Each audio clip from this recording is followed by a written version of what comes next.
Magandang araw, Pilipinas. Ito ang Radyo 5 Balita. Ngayon ay ika-26 ng Nobyembre taong kasalukuyan. Ako, si Zaira Jerusalem, ang inyong tagapagbalita. Ako si Hanami S. Anog. Ngayon, tutukan natin ang lagay ng klima at mga kalamidad sa bansa.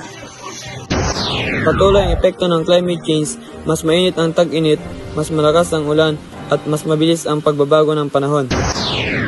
Sa mga baybaying lugar, patuloy ang banta ng bagyo at storm surge. Ilang pamilya ang inilikas bilang pag-iingat. Sa syudad, mabilis ang pagbaha tuwing malakas ang ulan dahil sa baradong kanal at mababang lugar.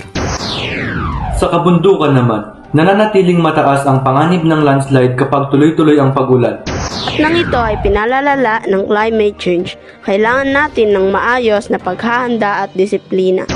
Ang maikling paalala, maghanda ng emergency kit, makinig sa opisyal na anunsyo at agad lumikas kapag may babala. Ako si Rhea Bautista, salamat sa pakikinig sa Radyo Kaligtasan.